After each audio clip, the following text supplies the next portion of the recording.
আমার শরীর অসুস্থ দেখে অভিক যে আমাকে এতগুলো কাজ করে হেল্প করে দিবে আমি কিন্তু ভাবতেই পারিনি। চলো তাহলে ভিডিওটা প্রথম থেকে স্টার্ট করি। তো বারটা ছিল শনিবার, মানে শুক্রবার রাতে থেকে আমার প্রচণ্ড জ্বর ছিল। তো শনিবার সারাটা দিনই জ্বরটা একটু কম থাকলো, মানে শরীর হাত পা প্রচণ্ড ব্যথা ছিল। আর শনিবার দেখে অভিকের ওই স্কুল ছুটি ছিল, তাই অভিক বলছে মা তুমি রেখে দাও, আমি সব তোমার কাজ করে দেবো। এই কথা শুনেই তো আমি অর্ধেক মানে শরীর সুস্থ হয়ে গেল।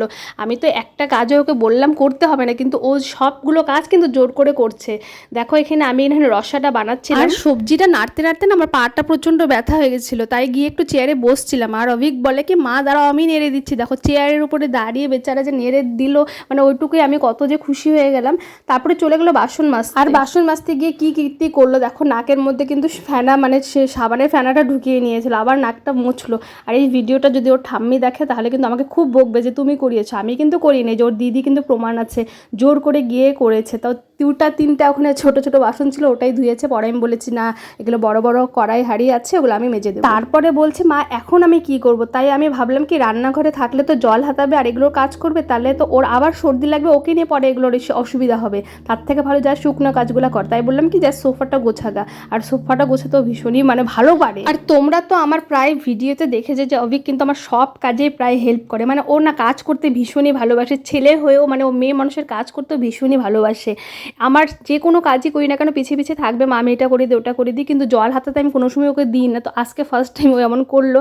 কিন্তু না সত্যি কথা বলতে আমি আজকে না ওকে বারণও করতে পারিনি, কারণ আমার শরীরটা আজকে একদমই চলছে, মানে ওকে আমি যে বলবো বাবা কাজটা করিস না, ওটুকু যে আমি বলবো ওটুকু করে আমি এনার্জি পাচ্ছিলাম না। ভাবলাম যা করছিস কর, মুখটা তো বন্ধ থাকবে, ওটুকু আমি একটু রিল্যাক্স পাবো। তারপরে চলে আসলো দেখো ঝাড়ু দিতে। তো খুব ভালো একটা ঝাড়ু কিন্তু দেয়নি, যাই হোক। কিন্তু না সত্যি কথা বলতে আমি তখন আর কিন্তু ঝাড়ু দিইনি। ও ঝাড়ু দেওয়ার পরে একদম বিকেলবেলা আমি ঝাড়ু দিয়েছিলাম, মানে তখন আর শরীর চলছিল না, আর মানে মোটামুটি দিয়েছিল পরিষ্কার হওয়ার মতো।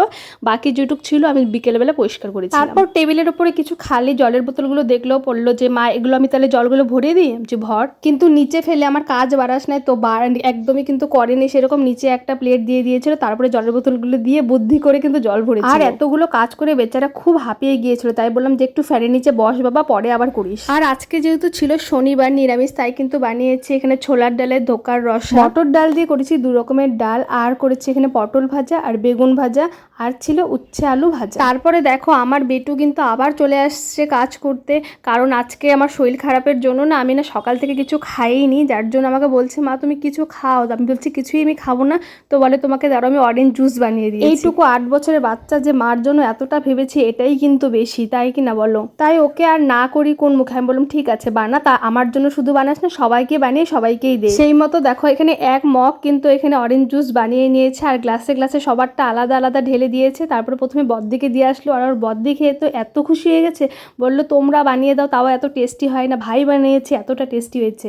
তারপরে দোকানে গিয়ে আবার ঠাম্মিকেও দিয়ে আসছে, আর পাশে কিন্তু আমাকেও দিয়েছিল, আর এই যে নিজে খেয়ে নিল। এই ভিডিওটা ছিল কিন্তু বললাম শনিবারের, আজকে সোমবার, আজকে কিন্তু আমি একদম সুস্থ আছি। তো তোমাদের ভিডিওটা কেমন লাগলো অবশ্যই একটা কমেন্ট করে জানিও। দেখা হচ্ছে আবার নেক্সট ভিডিওতে। Okay bye.